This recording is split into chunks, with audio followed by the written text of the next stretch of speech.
դեմենցիա ունեցող մարդը ինքը չի նկատում իր մոտ կոգնիտիվ ֆունկցիաների փոփոխությունը, այսինքն նույն հիշողության վատացումը, վարքագծի, առօրյա գործունեության ավելի շատ նկատվում է հարազատի կողմից։ Պացիենտները իրենք արդեն ժամանակի հետ մանավանդ խորանալով զուգահեռ չեն կարողանում սթափ գնահատել այդ փոփոխությունը։ Իրենք դա չեն նկատում, որովհետև այո, չկա այդ ինքնակնդատությունը, այսինքն չի ճանաչվում այդ խնդիրը իրենց սեփական անձի կողմից, իրենց նորմայի տարբերակ է համարվում։ Բայց հարազատը երբ որ նկատում է նույն հարցը, նույն խնդիրը մարդը անընդհատ բարձրացնում է, օրվա մեջ մի քանի անգամ տալով նույն հարցադրումը կամ այլ խնդիր, հասկանում է, որ արդեն ունենք որևէ պաթոլոգիա, որը նախկինում չկար, որ այդ մարդուն բնորոշ չի եղել։ Ու ահազանգում են սովորաբար այս դեպքերում հարազատն է գտնում բժիշկ եւ բերում պացիենտին, ոչ թե պացիենտը իր ոտքով է գալիս ու ասում, գիտեք, ես ունեմ հիշողության խնդիր։ Էլ չասենք, որ մերժում կա, չէ՞, բժշկի սենյակում միշտ փորձում է հերքել, մի տեսակ։ Այո, ու ցավոք սրտի մեր իրականության մեջ այնպեսին է, որ երբեմն նաեւ հարազատը ինքն է հերքում այդ խնդիրը, այսինքն վերապահումով է մոտենում իր հարազատին, փորձելով քողարկել որոշ խնդիրներ ու այստեղ արդեն ստիգմաները խանգարում են ավելի շուտ բուժօգնություն ստանալու։ Իհարկե շատ դեպքերում դեմենցիաների կարգավորումը սիմպտոմատիկ է, այսինքն պատճառական բուժում չկա, բայց միևնույնն է կա կյանքի որակը լավացնելու մեթոդներ, սկսած տրեյնինգներից վերջացրած տեղորայքներով, որոնք կարող են այդ մարդու կյանքի որակը շատ երկար ժամանակ բարելավել։ Մենք սովոր ենք ասել, պատկերավոր համեմատություն ենք անում միջանցիկ քամու ժամանակ պատոհանի փակվելու այդ արագությունն է, որը երբ որ ասում ենք միջին վիճակ, հա, դեմենցիայի բարակամ, պիտի հասցնես եւ այդ պատոհանը բռնես, որպեսզի կամ դուրը, որպեսզի չշրխկա, այսինքն այս արանքն է, շատ են մարդիկ դիմում, շատ հարազատները ամենաշատը մոռացկոտությունից զատ, քանի որ դա այդքան էլ պրոբլեմատիկ չի, եթե իհարկե գազօջախը չի միացրած կամ դուրը, կասկածամտությունը, որպես այդպիսին, ամենաշատ վարքային, երբ որ խոսում ենք վարքային խնդիրներից, ամենաշատի հայտ եկող հանգամանքը կասկածամտությունն է 65-ից հետո։ Դրա մասին, եթե կարելի է այսպես միջանկյալ անդրադառնանք, որքանով է դա որ կետից պիտի անհանգստացնի։ Եթե դա ոչ adekvat կասկածամտություն է, շատ հաճախ լինում է ամենահաճախ հանդիպող տարբերակով ամուսինների միջև կասկածը դավաճանության եւ այլնի։ Այստեղ շատ խորը հոգեբանական հիմք կա, միգուցե պացիենտու մոտ դա կարևոր չի ամուսին թեկին առաջանում է այդ գանգատը, ինչ է լինում դեմենցիայի ժամանակ։ Մենք մեր կեղևի անալիզիկ ունակությունը կորցնելով ենթակեղևը չենք կարողանում կառավարել։ Ու այս պարագայում գլուխ են բարձրացնում են խնդիրները, որոնք այդ մարդու մոտ նախկինում ենթագիտակցական դոմինանտ են եղել, այսքան վախերը եւ այլն, ու այդ կասկածամտությունը, հատկապես դավաճանության հանդեպ կասկածամտությունը ամենամեծ դոմինանտն է գրեթե բոլոր զույգերի պարագայում։ Այստեղ հասկանալու համար ինչու այս տեսակ կասկածամտություն պետք է լրիվ հետ գնալ այդ մարդու ամբողջ կյանքը քննարկել, ուսումնասիրել։ Լինում է, որ հարևանների հանդեպ կա, լինում է զավակների նույնիսկ մեզ բողոքում։ Բնականաբար բոլորի հանդեպ դա լինում է, որովհետեւ նորից եմ կրկնում, կեղավ ենթակեղև կապն է կորում այս պարագայում։ Հասավ նյարդաբանի մարդը այս գանգատներով ինքը գիտակցեց, հարազատը զավակը բերեց, կամ ինչ-որ միջավայրը արդեն եկան նյարդաբանի առաջի գործողությունները ախտորոշելու, բացի կլինիկական պատկերը, բողոքները, այսպես ասած, գանգատները, որոնք կարող են այո, ամաչելու պատճառով մի քիչ քողարկվել, մի քիչ լղոզվել, ինչ օբյեկտիվ քննության եղանակ կա, որպեսզի մարդը պարզ տեսնի, որ արդյոք ունի այս խնդիրը, թե չէ։ Անամնեզից զատ արդեն մարդու հետ զրուցելուց կարող են դիֆերենցիալ։ Այստեղ ունես օրինակ դեպրեսիվ տրամադրություն, որտեղ պացիենտը ինքը բողոքում է հիշողության վատացումից, թե իրականում կա գնահատման խնդիր։ Ու այս պարագայում սկսում ես օգտագործել տեստավորումներ, որոնք կարող են օբյեկտիվիզացնել այդ սուբյեկտիվ գանգատը, այսինքն փորձել հասկանալ հիշողության որ դոմենն է ախտահարված։ Տեստերը բազմազան են, բայց խնդիրը նրանում է այդ բոլոր տեստերը ոչ բոլոր ունեն հայերեն տարբերակ, իսկ այս պարագայում գնահատելը շատ կարևոր է մարդու աշխատանքային լեզուն, այսինքն նույն տեստը, եթե մարդը այլ ազգի է, պիտի կիրառել տվյալ ազգի լեզվով, այո, որպեսզի նա կարողանա նույնը, եթե հայ է ինքը, բայց ունի ռուսական կրթություն, մենք անպայման տեստերի ռուսերեն տարբերակներն ենք օգտագործում։ Այս պարագայում մի քիչ սահմանափակվում է տեստերի շատ մեծ ծավալը, մենք դեռ խնդիր ունենք այդ տեստերը ադապտացնելու հայկական տարբերակով, որը ընթացքի մեջ է եւ հուսամ շուտով ավելի կիրառելի կդարձնենք։ Բայց տեստերը եւս տարբեր դոմեններ են ստուգում, թե համար անամնեզից ելնելով կարող ենք հասկանալ, որ տեստը կիրառենք, որպեսզի փորձենք ավելի օբյեկտիվիզացնել։ Բացի այդ գնում ենք նաեւ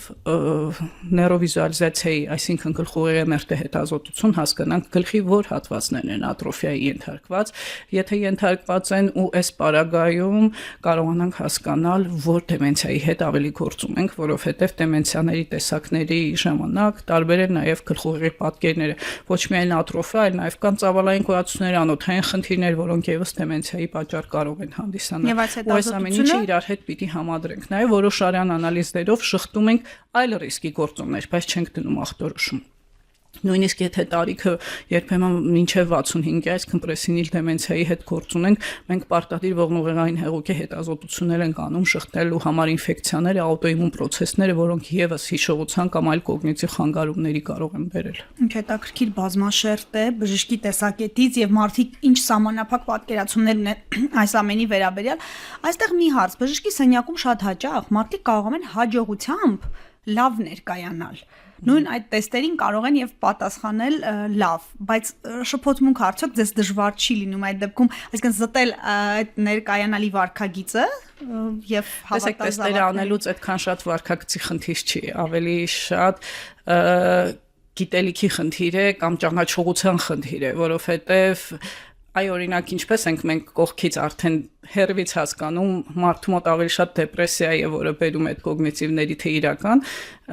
իրականում կոգնիտիվ խանգարում ունեցող մարդիկ փորձում են այդ տեստերը իրական ամեն ձևով հաղթահարել, ամեն ձևով պատասխանել այդ բոլոր հարցերին։ Բայց դեպրեսիայով մարդիկ փորձում են շրջանցել, պատճառ գտնել, վայ չեմ ուզում պատասխանեմ, վայ այսպես, վայ այնպես, այսինքն դա արդեն եւս ցուցանիշ է, ինչպես են իրենք վերաբերվում իրենց հանձնարարած աշխատանքի, որովհետեւ միգուցե քողարկել բարձր IQ ունեցող մարդը կկարողանա, բայց դա ոչ միշտ է այդքան հեշտ տրվում։ Հատկապես բժշկին, որ սովոր է, որ Այո, դիագնոզը, որը միգուցե ահաբեկիչ է կողքից թվում, բայց արդյոք միշտ է այդ դիագնոզը ճիշտ տրվում պացիենտին, թե ոչ, ամենակարևորը դա է, որովհետև երբեմն ուղղակի մարդը բողոքելով հիշողության խնդրից ձեռք է բերում այդ ախտորոշումը ոչ ճիշտ նեղ մասնագետի նշանակմամբ, բայց ամեն դեպքում կուզենամ հասկանանք, տարբերակենք ինչ նկատի ունենք դեմենցիա ասելով։ Դեմենցիան դա արդեն մարդու բարձրագույն կոգնիտիվ ֆունկցիայի որևէ դոմենի ախտահարում է, ինչը դա իրենից ներկայացնում։